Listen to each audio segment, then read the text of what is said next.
Hello, I'm Dr. Katherine Horton. Now, this is another episode in the Fighting Psychopathic Systems series. This episode is now going right to the core of what we're actually dealing with. And already in the last episode, I raised a question about the missing children. And the missing children, as well as the mutilated women and enslaved women, are essentially at the heart of this entire matter. What I would like to preface this with is essentially the emphasis that what we're dealing with are essentially legacy systems, and this is also the title of this video. So what I'm going to discuss today is essentially an artifact. It's the core control system in our societies is essentially ancient, and for many centuries or millennia even, it was hidden. It was a hidden system, a hidden, if you like, a craft passed on from one generation to the next, how to control others. And in a sense, it's for the first time in human history that we're peeling back the curtain and we're now peering behind, and we're looking at the actual skeleton, the machinery, the clockwork, if you like, behind our societies. We, for the very first time, we're peering behind the facade.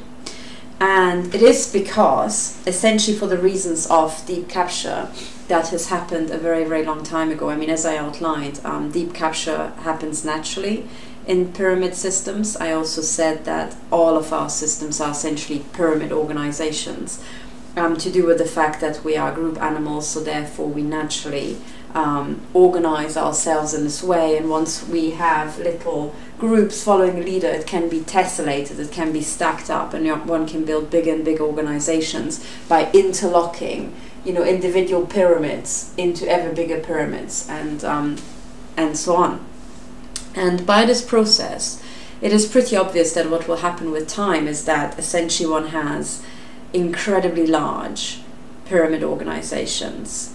And the taller the pyramid, the more ancient the pyramid, the more it is in deep capture. And I also said that, well, in the first instance, the most common form is deep capture by stupidity, by idiots. Because stupidity is just the most common form that deviates a system from its working function, the most common case. However, when you're dealing with very high pyramids and there's a lot of competition, idiots don't make it to the top, but psychopaths do.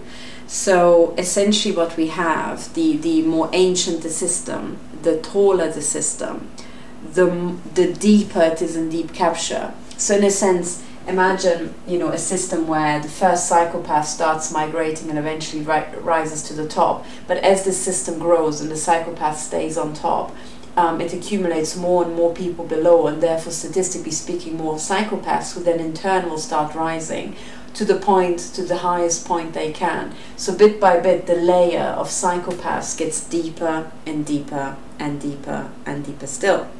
So what we're dealing with now, if we're now peeling back the actual core control system in our societies, is essentially what we're doing is we are migrating up. In a sense, we're peeling back the curtain on this system and then discover there's a system above, and then peel back the curtain on that, and so on and so on. So now we're peeling back all these curtains and we're looking behind.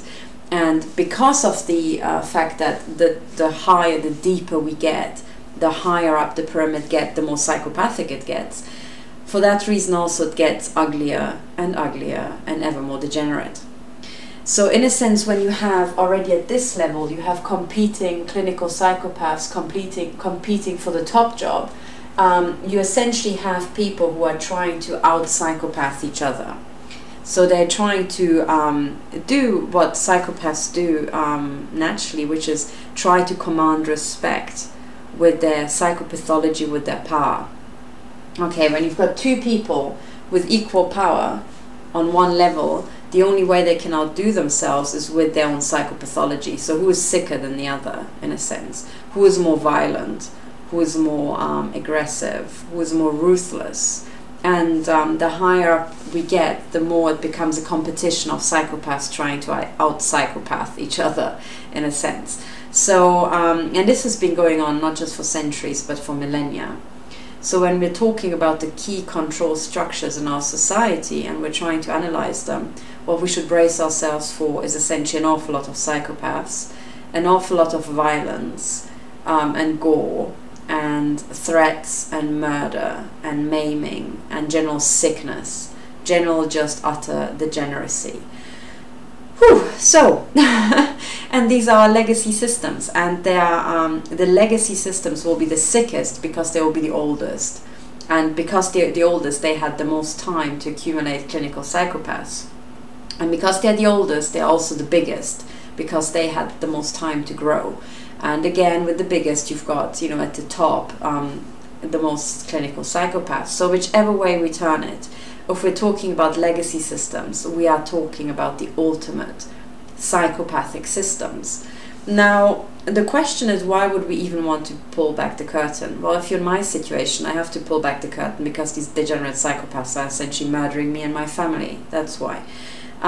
We have to find out what on earth is happening. It's not just them, not just murdering me, they've now progressed to again, trying to murder absolutely everybody in every country. So, God, yeah, you know. Yeah, we had that before, right? So it's again a copy and paste job of utter degenerate psychopathology. But there we are. So if we're now talking about these legacy systems, what on the other hand we're also talking about is a system that's not even of the devising of the current incumbents. So in a sense, when we're talking about legacy systems, we're talking about an architecture that is millennia old. Or maybe just centuries, but in any case, the actual overall structure is bound to have been, you know, if it was successful to become a legacy system, will have been carried down literally the centuries, all the way down the millennia.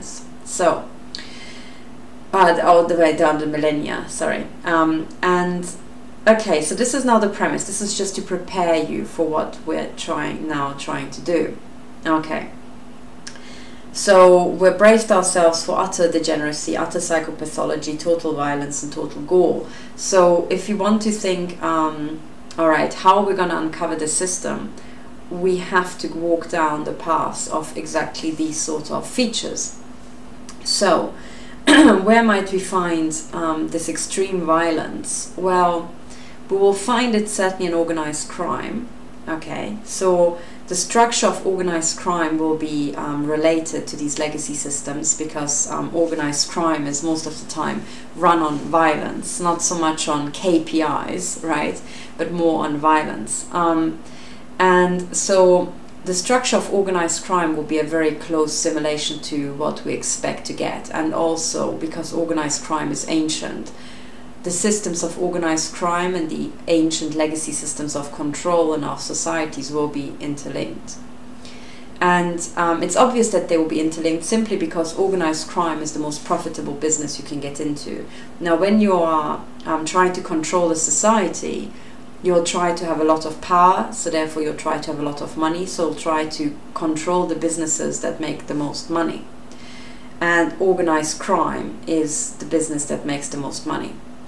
And that's because, yes, it comes with certain risks and, you know, you live a dangerous life and you're surrounded by criminals. But on the other hand, your essentially your profit isn't taxed because it's black, it's hidden.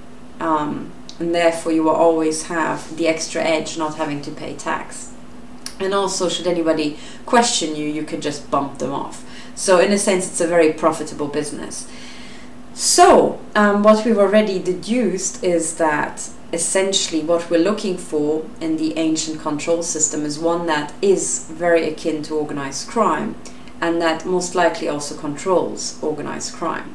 Okay, so we're already on to a, you know, disconcerting starter. Right, so now let's see, look at for tentacles. Where might the system have its tentacles into our society?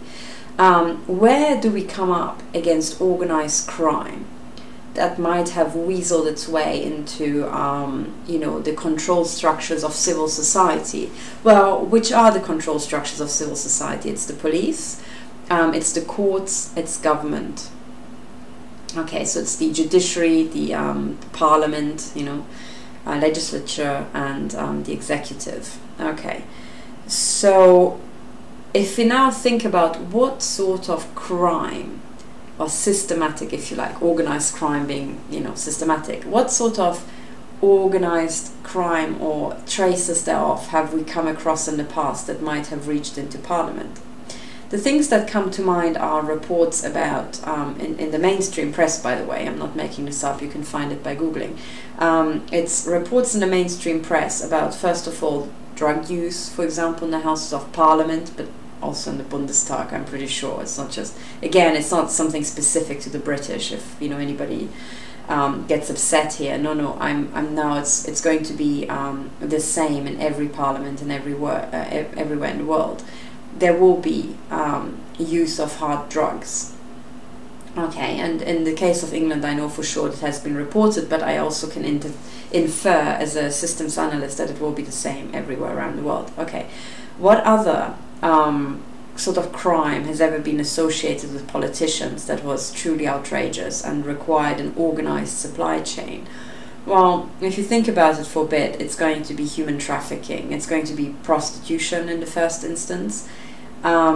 So links to prostitution, well, we had several MPs and also several people in Germany being linked to the use of prostitutes. Okay. But that's still quite tame. I mean, in a sense, by now it's rather quotidian, right? I mean, yet another MP having, you know, sex with a prostitute. That's not gonna, it might make the front page, but it won't be there for an entire week. Okay, so what sort of other organized crime is there? And it's quite obvious. It's essentially pedophilia, child trafficking, sex with children, with underage children. Have we heard about that? And the answer is a resounding yes. MPs and parliamentarians in general have been linked to pedophilia. Certainly in Britain, as far as I'm aware, also in Germany, but I'm pretty sure, I mean also in the US, but I'm pretty sure you can go anywhere in the world and you will find politicians, essentially some politicians at some point having been accused of pedophilia, and active pedophilia at that. So not just you know, the downloading of images, but actual intercourse with children. Okay, so that already is an indication of organized crime having weaseled its way into our control structures of government. And why are these instances relevant? Well, because when we're talking about legacy systems, control systems, it is always the element of control that we're looking for. So how could someone possibly control, say, parliamentarians or people in the police or people in the judiciary with organized crime, with these methods? Well, with the drugs, it's fairly obvious. You get people addicted, and then it becomes an embarrassment that they are addicted to, say, heroin or cocaine or any other drug. With prostitutes, okay, there's the embarrassment that they have used them. Traditionally, there was also homosexuality, which used to be, you know, something that might have caused an outrage had it become public. That's less the case today, but pedophilia still remains. And if you look at all these things that people might have been controlled with, as in bribed or blackmailed with, you know, I mean, yes, of course, you can have an MP, excuse me, an MP cheating on his wife. Sorry, I've talked so much today. I'm rather, you know, running out of voice. You can always have MPs cheating on their partners in general, and that being used for blackmail.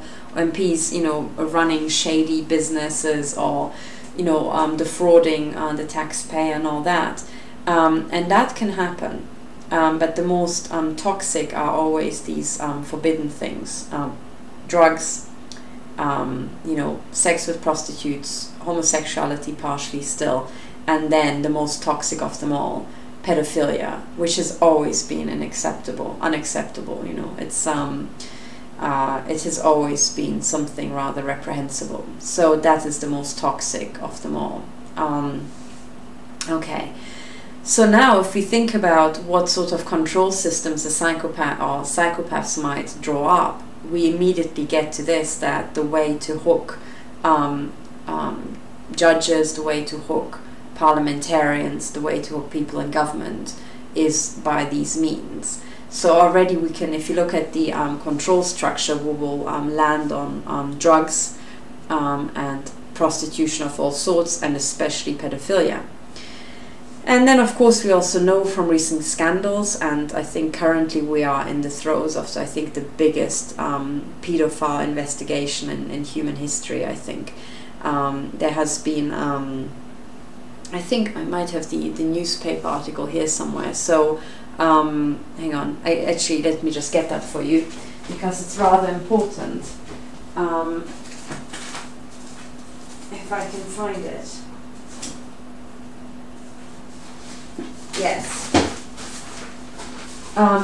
Forgive me for the interruption. I was rummaging for essentially this article.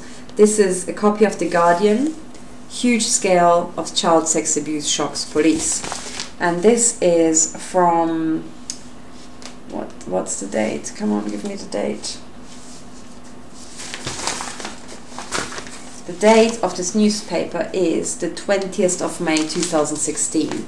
This was the day after my first appearance at the High Court, where I received, where essentially after the first hearing I was shot in the back of the head. And you know, the day before, as I was traveling to the court, I received my first death threat. So I, on the 19th of May, I was in London in front of the High Court, and I travelled back to Switzerland on the 20th of May, and that's when I picked up this copy of The Guardian at the airport.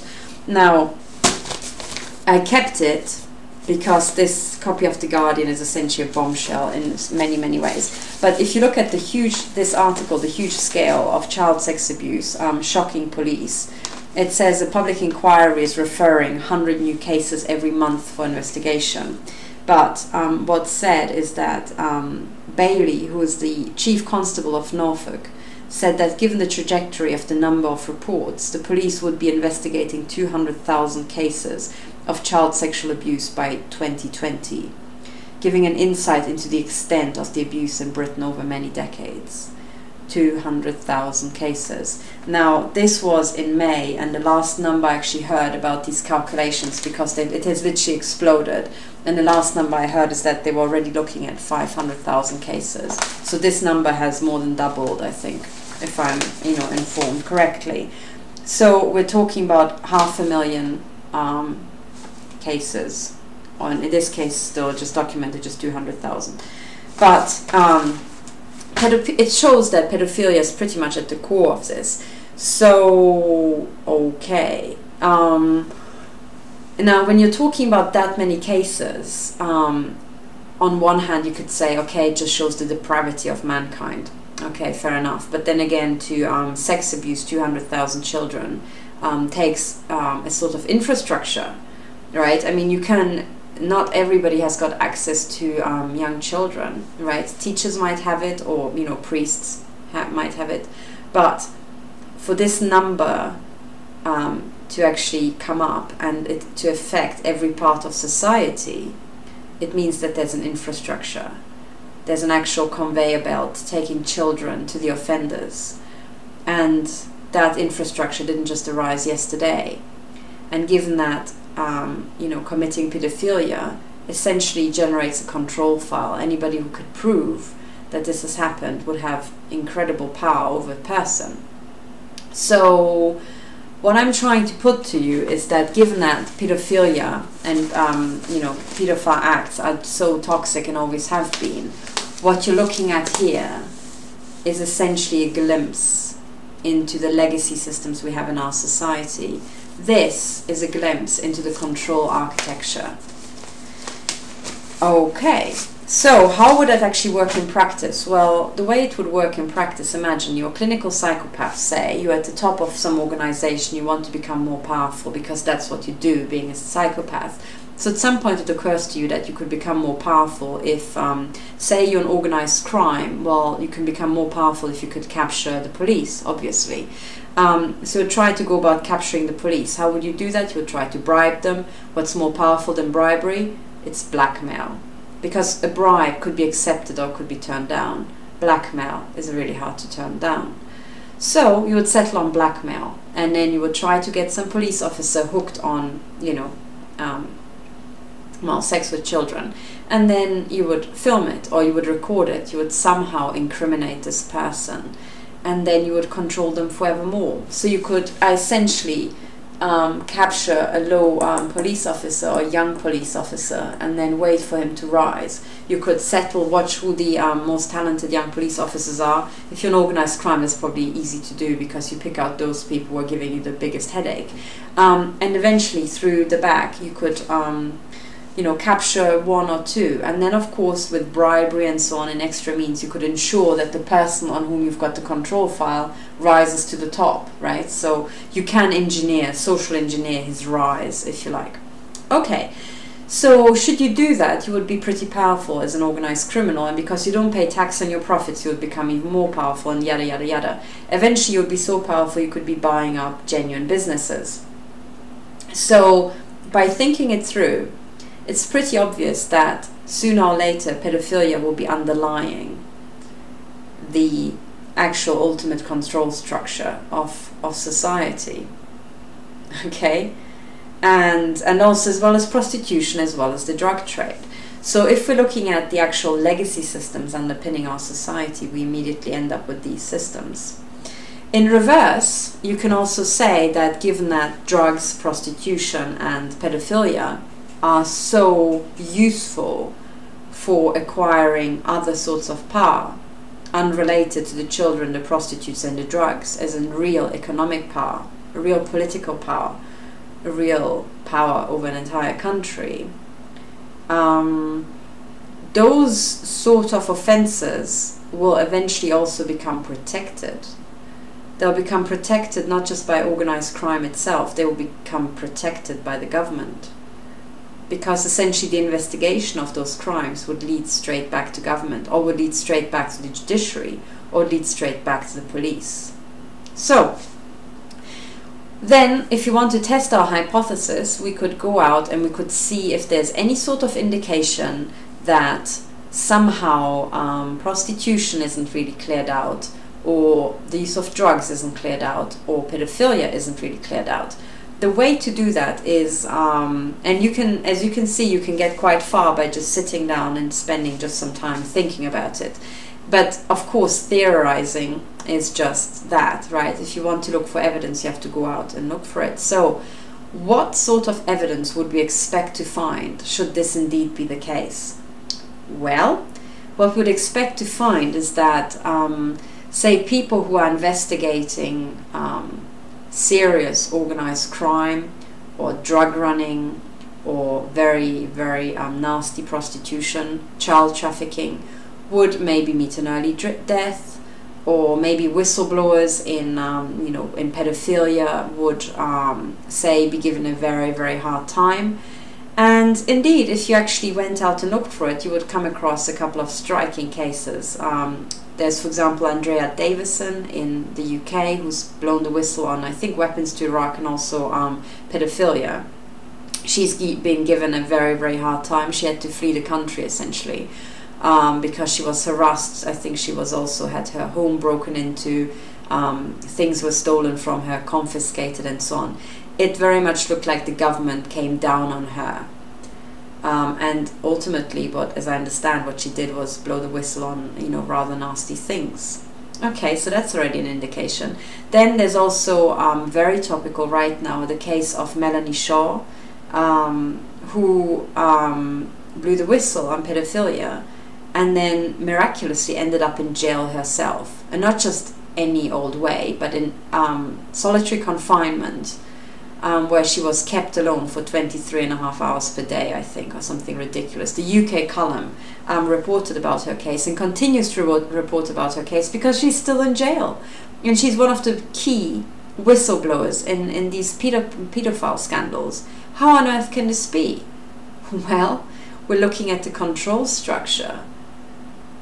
What is attacking her is the key architecture, the ultimate control structure in the United Kingdom, right? And I think it was also Theresa May who said that pedophilia has, I think, underpinned the British establishment. I can't remember the precise quotes, but you can find that. So politicians have said that already. It's out in the open. There's also quite spectacular cases of pedophilia with politicians in the US. I think Sibel Edmonds on Newsbud goes on about the Hestert case, and many others. In Belgium, you know, I think it was Belgium, the Dutroux affair to do with pedophile rings, and so on and so on.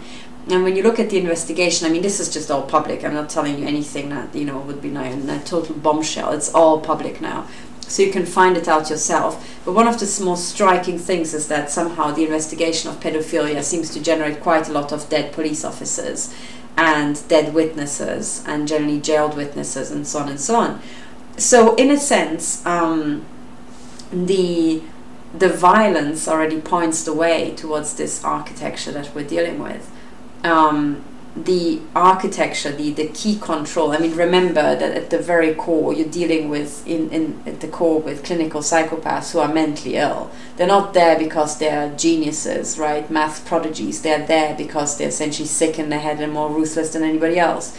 And then outside, they've got a layer of weaponized morons. They're enablers. So you're not essentially dealing with, you know, the well, what to call it, the club of geniuses here. So essentially, by attacking the whistleblowers, by attacking the police officers, by essentially creating a trail of bodies, they are pointing straight back at themselves.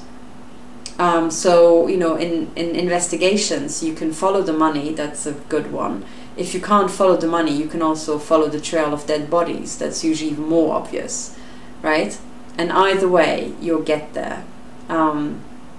So the children seem to be at the core of this, and funnily enough, actually, in the drug business, I mean, the drug business is brutal as well. I mean, it has to be said. And also, I mean, that creates a very large number of dead bodies as well. Anybody trying to investigate or even shut down the drug running will, you know, hit a brick wall. And it's clear why. It's because even those who are not pedophiles, or pedophiles, however you want to pronounce it, might be responding to drugs, and that's very addictive as well. So there we are. That's the structure mapped for you. So essentially, when we're looking at the legacy system that has been passed down to us, and by the way, pedophilia is ancient, and so are drugs. So when we're really mapping the legacy systems, we're looking at drugs, and we're looking at pedophilia.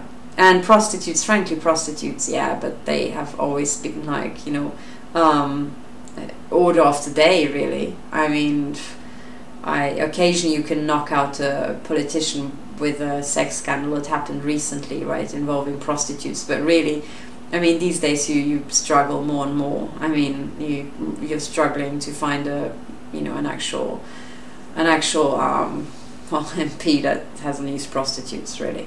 So it's not really that toxic anymore, and it never really was. And that's because at the top of these control organizations, you have mostly men. Most of them use prostitutes, so it would be like, you know, a pot calling a kettle black, really. And it always has been thus. So, you know, you can pretty much forget about prostitution. Yes, it still features, but if you want to go after the real money, you go after drugs, and you go after pedophilia. Pedophilia being the even more toxic.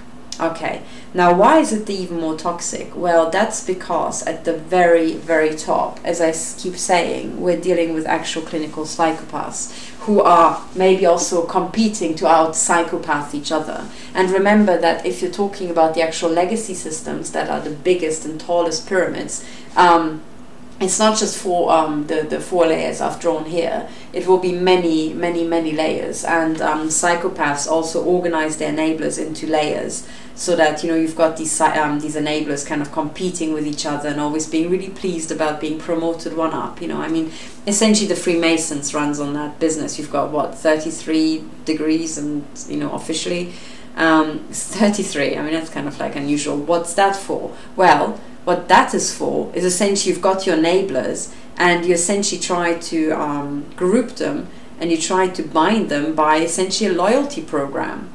And instead of collecting points, you're collecting levels, and it's like, yay, and then you can have a little ceremony and some, you know, you can make somebody feel even great about themselves by having reached another level, and then you're like, oh, now we're going to tell you like even more secrets, you know, just you and I, only you will have secrets. And it's like, it's a winning formula. It's absolutely genius. And you have to remember that you're not trying to bind like actual geniuses to this who very quickly cotton on to what the hell's going on, like in the first millisecond.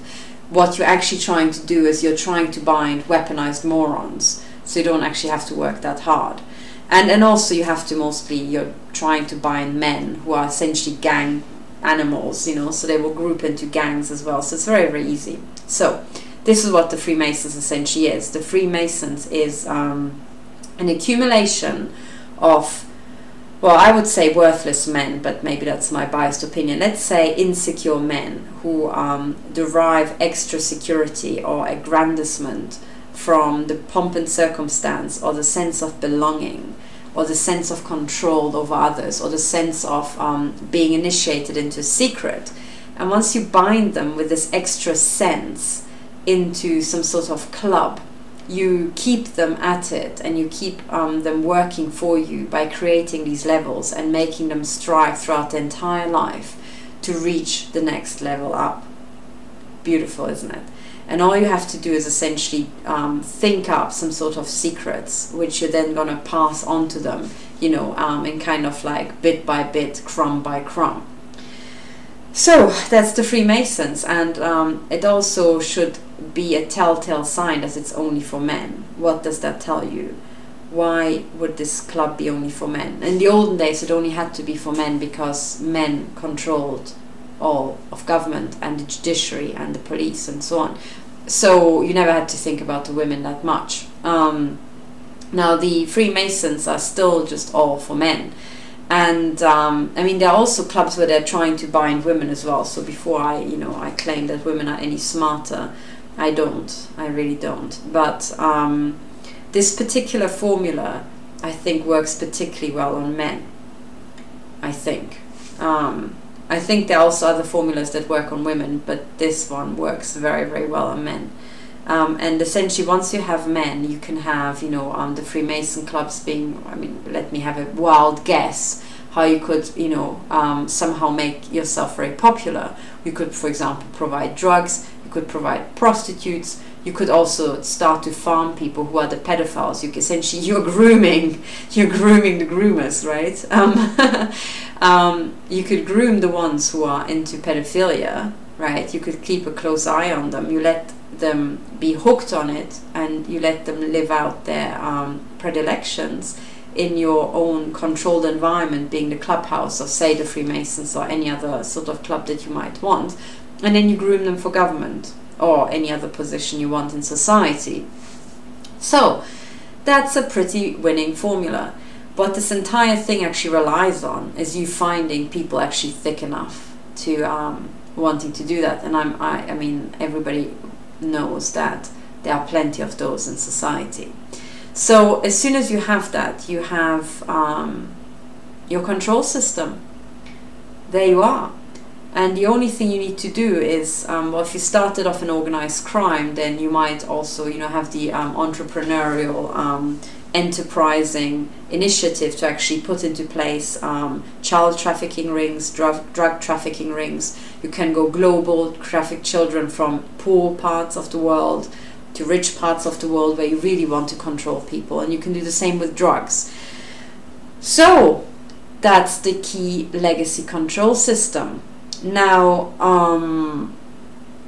why is it relevant now? Well, it's relevant because when you have this sort of system, what you end up with is a very, very tall tower of clinical psychopaths steering other clinical psychopaths, who then in turn will try to steer their weaponized moron enablers. And the system you'll end up with is not, how shall we say, it's a working function for society. It's a working system for sure, because it has worked for millennia, but it's not the best system.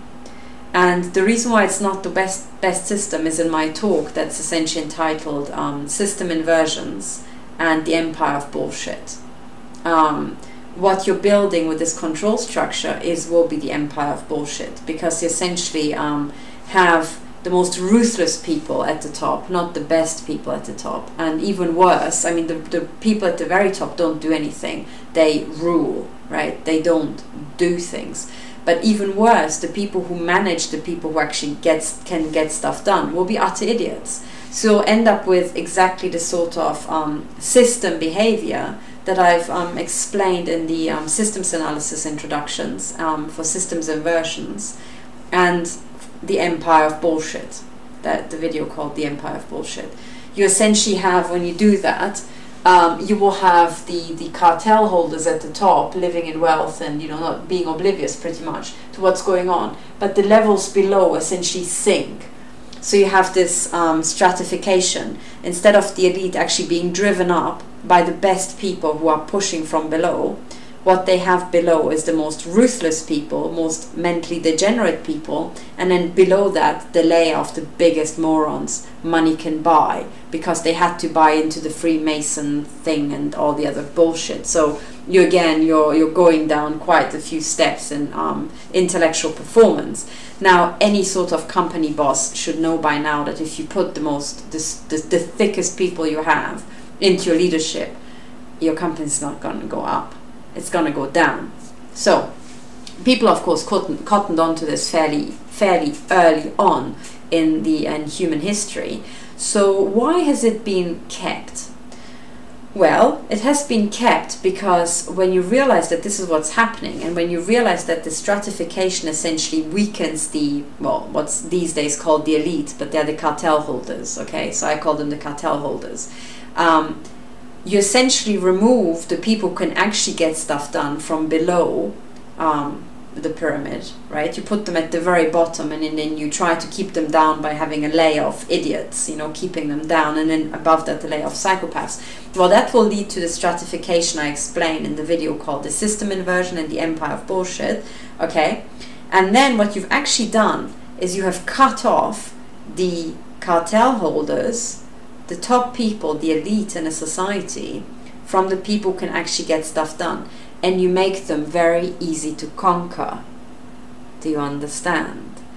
This system, the legacy systems that we have always been conquering systems, and they have relied on one set of elites who essentially have the floor crashing below them, trying to conquer another elite to essentially get one up on that lot before they conquer them.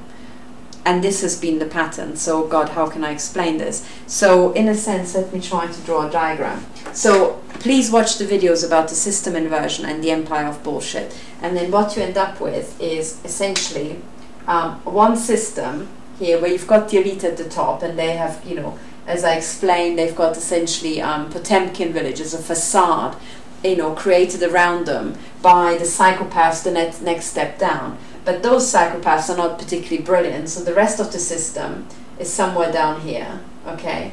So it goes like that. And then on and on and on and on, okay? And this gap is essentially the gap in ability.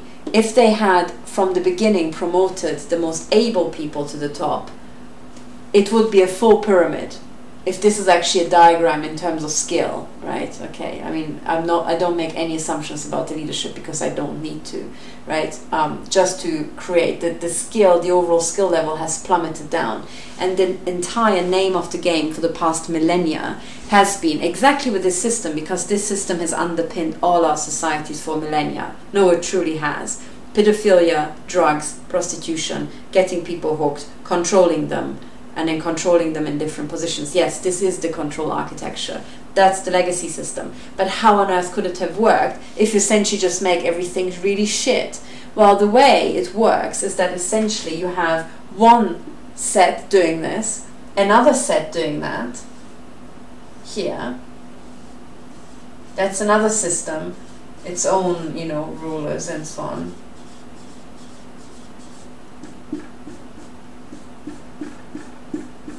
You know what I mean, right? So you've got these different systems, and essentially what this entire system relies on is that when this system conquers the other system, it has to be somehow lower down. Okay, so actually I drew this completely wrong, but imagine this system here is slightly lower in skill, and then this system can take it over. Okay, so essentially it's like when people walk on those really tall sticks, right? So the ground is really far below them essentially, but what they're trying to do is walk along here and appear higher, appear taller than the other person who's also walking on these really tall sticks. Okay, the real skill, the real performance of their systems is well below, and then they essentially have little wars here. Okay, so the entire architecture so far has always been based on wars. You've got the cartel holders in one country or one region getting one up on the cartel holders in the other region, then taking their wealth and then trying to, you know, move on and on and on with that, and using the wealth to pay off all the other psychos and, you know, weaponized morons and so on. Now, essentially that is it. And of course, if you're at the very bottom where you can still see science and doctors and so on, you're so low down the actual control architecture that you don't notice that this is what's actually happening. And yes, there is progress in our society. So for example, medicine made progress and so on and so on. But if you map out the progress that we actually had over the past centuries and millennia, or even just the last couple of decades, what you don't notice is essentially what's missing. And that's the key. Because of this setup of not actually promoting the best people to the top, but promoting the most psychopathic and then the most, you know, the weaponized morons, the most gullible idiots, the most gullible enablers, because of that, brilliant people have been kept really low down, even though they should have been at the top to make us all rise. So in a sense, when you're looking at any sort of thing, if you look at science, right, and this is time, and it can be centuries or decades or whatever you want to name it, and this is essentially the amount of inventions or cures or any sort of improvement. Actually what we had is like something like this. Okay, so we had over time an increase, and then it's slightly accelerating recently in the last couple of decades. People talk about, oh, now there's all this technology coming out really fast and so on, and that's true. This is what we had, and we all think this is great, but what we don't understand, unless we really map systems, human systems, very carefully, is that actually everybody, including the so-called elites or cartel holders, have actually been massively let down by these legacy systems, because even if we're now here, this is not where we're meant to be. In actual fact, when you map the system and you actually map the true potential, the true number of people in your population, the true number of mathematical or other geniuses and other prodigies that you expect to have, you can say, where the hell are the prodigies? Where the hell are the brilliant advances? We are missing some. They haven't increased in proportion, because you don't just expect it to go up linearly, there's also synergies. So expect an exponential. And in actual fact, what should have happened is that we should have been like here, you know, somewhere like here. Sorry, I can't actually draw through my diagram, right? But you know what I mean. I'm trying to draw a curve, and actually we should have been over here, but we're just down there in the diagram. And the people at the top of our organization are saying, yay, we're at the top of the world. No, you're at the arse end of the world, my friend, because what you have now is shit compared to what you could have if you didn't have a bloody legacy system. Do you understand? And no, they don't understand yet. So let me make it clear. Let me actually spell it out for you. So sorry, I had to draw over different diagrams here. So let me spell it out.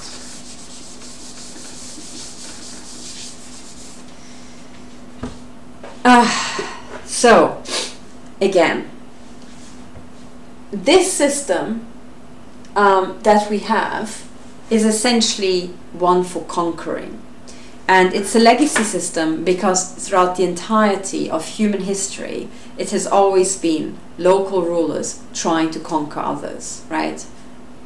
So on. So you had maybe cartel holders in Europe or in a country of Europe, conquering other cartel holders in a country of Europe. And then Europe tried to conquer Asia or whatever, right? And Asia tried to conquer something at some other parts in Asia, and so on, and so on, and so on. And it worked. It was a winning formula as long as one set of cartel holders could find another set of cartel holders that was lower. Okay, fine. And this is also, for example, where, I mean, the Freemasons were ancient. I mean, their current incarnation doesn't seem that old, but actually the original founding idea of organizing men into levels and then make their ambition essentially run in this kind of hamster wheel is ancient. And one of the things that, for example, the Freemasons, their motto, I think it was the 33rd grade. I have no idea about these things because I do have a finite amount, you know, of tolerance for bullshit. But one of the things I know is their motto is, I think, order out of chaos. Now, where does that come from? Well, where that comes from is exactly this, right? You try to create chaos somewhere else and then you take them over, and then it's the order that you impose that's going to, you know, actually make you bigger, or so it at least seems. But when you look at actual proper, when you do it properly, you do proper systems analysis for human systems, you realize it's never really order out of chaos, is it? It's bullshit out of chaos. It always is bullshit out of chaos. So in actual fact, if one wanted to be mathematically precise, if the Freemasons really were that freaking brilliant at the 33rd grade, their motto would be bullshit out of chaos. That's what they're doing. They're creating bullshit out of chaos. Why? Well, because you essentially create havoc in another country. So let's take war, classical war, for example. You go, you smash buildings to pieces, you murder a bunch of people, you murder animals, and then you maybe have the scorched earth policy where you just, you know, flatten everything. And then you take over. Well, what you end up with is essentially less, overall less than there was before, right? I mean, you locally might have expanded a bit, but overall you actually conquered less than you could have had you conquered this place, not by your stupid policy of conquering. Do you see what I mean? Let me draw a diagram. So let's say you've got country A, right? That has this amount of stuff, animals, you know, this amount of animals and I don't know, agricultural produce and so on and so on. And in your country has got maybe, you know, maybe less. Or sorry, maybe this is the conquering country, and that is sorry, I should make it more obvious. Slightly less, right? God, this bores me actually, but anyway, so let's spell it out for the idiots. So this has less. This is a weaker country, has less animals, soldiers, farm things, and so on. So you, being economically more powerful, will go and conquer this. By conquering, you essentially will kill some animals, burn some fields, murder some soldiers, kill off some essentially farm workers, and so on and so on. So essentially what you'll do in this process is you will, in the end, have after the war, not that much, but this much. So overall, what you have gained is this much, okay? So you will have gained this much then, okay? That being the extra amount of stuff that now belongs to you and that you conquered. But hang on a second, before there was this much, right? So if you hadn't smashed up that bit and you'd somehow unified with that thing by other means, you would end up with this much stuff, right? The difference being what has been killed off, okay? So, okay? Now, people did cotton on to that, and then they preferred to merge kingdoms and so on by marriage and not so much by war, right? I mean, they did figure that one out. However, even though, you know, they figured that out sometimes, they occasionally forgot and they had a war anyway. And then they smashed up, you know, a lot of things, and essentially what they did, because it's in a war, it's not just one side ending up with total damages. Essentially what you always end up with in these stupid wars is that both sides lose a little bit, at least. You know, maybe one side loses massively and the other one loses a little bit, but you always end up with less. So if you make an actual diagram of how much stuff and wealth and actual, you know, overall wealth there's in the world, you realize it's actually decreasing. So in a sense, if I took these two kingdoms I had before and I just made one diagram where I add them up together, then overall, before the war, there would be Kingdom 1 plus Kingdom 2, right? So Kingdom 1 plus Kingdom 2. And I would have this much of stuff. Okay? Now, after the war, okay, let's say this is now time. And this is wealth, W. So the total amount of wealth is this much. And then there's this war whereby this country loses that much. And that country also loses that much, right? So overall, what I will end up with is this much plus that much being like somewhere here, okay? And this is now after the war. And after the war, overall, the wealth in society went from here down to there. And then, of course, it's rising, right? So after the war, eventually you kind of like recover, and maybe you get up to the same point, maybe you get slightly higher, and then there's another war, and then it decreases again, and then you go up again, you know, and then maybe it's stable, and then it's going down. But in a sense, with these sort of things, you, after the war, you don't have order, you've got bullshit. You just managed to create more bullshit in the world, and you've got less stuff. If that makes any frickin' sense. Okay. There are better ways to explain this, but this is the overall, you know, actual idea behind it. So with all these wars, you end up with less stuff. Now this is pretty obvious, okay? So this should be pretty freaking obvious, but at the same time, it really somehow isn't, because these days we still are stuck with these legacy systems, and we're still stuck with order out of chaos, which is just bullshit out of chaos. So why are we still doing it? And that's because the system runs under its own steam by now.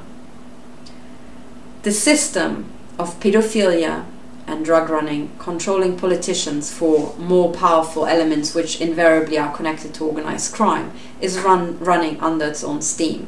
It's not running under the steam of a highly informed math prodigy, for sure. It really doesn't. It runs on, but we've always done it that way. We've essentially copying and pasting a winning formula. Now, the winning formula was ostensibly a winning formula, because essentially what people did always just make a local comparison. So you've got Kingdom A having a lot of power and Kingdom B having not so much power. And then when Kingdom A took over Kingdom B, they thought, ooh, this kingdom had slightly more power, not realizing that had they done something else, they would have really a lot of power. Okay, so overall, you know, the winner was always kind of like getting to a higher level and higher level and higher level, not realizing that actually overall, you know, the person could have gone really steeply by other means had they not done the stupid conquering policy. Okay. Now, why is that a problem these days? Why can't we continue? And that's because essentially this pyramid and the kind of organizing people into pyramids sort of thing has pretty much taken over the world now. We have global companies, the biggest companies are global. We have global money flows, global banks, and global absolutely everything. And, you know, there are plans for global government and global, you know, everything. Okay. Now, when you're dealing with global any this or that, this sort of order out of chaos, what you're essentially doing is you are chipping away at your own property. That's the key. You have already conquered the world, and now, by doing that, you are essentially decreasing your own wealth. And that's just a start. There's a second problem with this, and that comes from the fact that you can't just continue ad infinitum. There are secondary externalities essentially to this, associated with this. In the past, our ecosystems took wars, economic wars, well, not really in their stride, but they took it because they were local wars. Now, what you essentially have is human industry being a war on nature already that's going full intensity. So when you have this war on nature, nature is already under siege. It now cannot take any more wars. Our ecosystems are already collapsing. And I think it was Dane Wigington who made excellent points about that. I mean, he has the data, and he's saying how essentially around the world the ecosystems are collapsing. The number of species is just dying out, is accelerating. It's not constant, it's accelerating, and it's essentially has a hockey stick turn-on curve. So the number of species dying is again one of these hockey stick exponentials. So that's really, really bad. If you have another war, the ecosystems can't recover anymore. That's essentially it. So meanwhile, we also need to come up with a lot of brilliant ideas very, very quickly to, for example, prevent the collapse of the ecosystems. But there are many other things that have this hockey stick right now. I mean, many other things in social systems and in human systems as well. And in a sense, we need absolutely everybody to stop these hockey sticks. A hockey stick is sorry, I should have explained. When you have an exponential, then an exponential curve, can you see this, will go kind of slowly, and looks like could be anything, could be a quadratic or whatever, and eventually it shoots off. And at this point, it almost looks like it's going up vertically. Right, that's an exponential. It literally just goes, sorry, it's like this, it goes up like that. And every exponential has this. So in the beginning, if you only see this much from the curve, you think, oh, that could be linear, like, it could be like going along like this, but it isn't. It's actually an exponential. And as soon as you're past this turning point, that's the point of no return. This thing just shoots off, and there's no way to control it in most cases.